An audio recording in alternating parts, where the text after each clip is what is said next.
Guys, അപ്പോൾ നമ്മൾ ദേശത്തോട്ട് പോകുന്ന വീഡിയോ ആണ്. ഇതപ്പോൾ 2-3 ദിവസം മുന്നേ എടുത്താട്ടോ, വൃശ്ചികം 1 എടുത്തതാണ്. അപ്പം നല്ല വോയിസൊക്കെ കൊടുത്തിടണം എന്നൊക്കെ ചെയ്തിട്ട് എന്ത് പറ്റിയെന്ന് വെച്ചാൽ എനിക്ക് ഇടയ്ക്ക് സുഖമില്ലാണ്ട് വന്നാൽ പിന്നെ ഇങ്ങനെ വോയിസ് കൊടുക്കാൻ ഭയങ്കര പാടാണ്.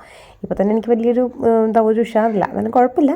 അപ്പോൾ പറഞ്ഞു വന്നത് നമ്മുടെ നോൻപ് തീരുന്നതിനെ പറ്റിയാണ്. നീണ്ട 40 ദിവസങ്ങൾക്ക് ശേഷം നോൻപൊക്കെ അവസാനിപ്പിക്കുകയാണ്. അതിൻ്റെ സന്തോഷം ഞങ്ങൾക്ക് എല്ലാവർക്കും ഉണ്ട്. അപ്പോൾ എല്ലാവരും വൃശ്ചികം 1 നോൻപ് തുടങ്ങുമ്പോൾ നമ്മൾ നമ്മൾ നോൻപങ്ങ് അവസാനിപ്പിച്ചു. കാര്യം എന്നൊക്കെ പറഞ്ഞാൽ മീനില്ലാത്ത ജീവിതം എന്ന് പറഞ്ഞാൽ ഭയങ്കര ബുദ്ധിമുട്ടുള്ളൊരു കാര്യമാണ്. പിന്നെ നമ്മൾ നല്ല രീതിക്ക് തന്നെ നോൻപ് എടുത്തു, നല്ല രീതിക്ക് തന്നെ നോൻപ് അവസാനിപ്പിച്ചു. അതിൻ്റെ സന്തോഷം ഞങ്ങൾക്ക് എല്ലാവർക്കും ഉണ്ട്. പിന്നെ അവിടെ നിന്ന് ഒരു ലഡു പ്രസാദം വാങ്ങി, നല്ല വലിയ ലഡുവാണ്, നിങ്ങളെ കാണിക്കാം കേട്ടോ ഞാൻ. പിന്നെ കഞ്ഞി കുടിച്ചു. കഞ്ഞിക്ക് 2 തരം കറിയൊക്കെ ഉണ്ടായിരുന്നു, ചമ്മന്തിയാണൊക്കെ ഉണ്ടായിരുന്നു. അത്യാവശ്യം കുഴപ്പമൊന്നുമില്ല കേട്ടോ. പിന്നെ നമ്മൾ നേരെ ഇവർ കണ്ണനും ശങ്കും കൂടി ജോലിക്ക് പോയപ്പോൾ ഞങ്ങൾ നേരെ അഞ്ചുമന അമ്പലത്തിൻ്റെ ഫ്രണ്ടിൽ ഇറങ്ങി.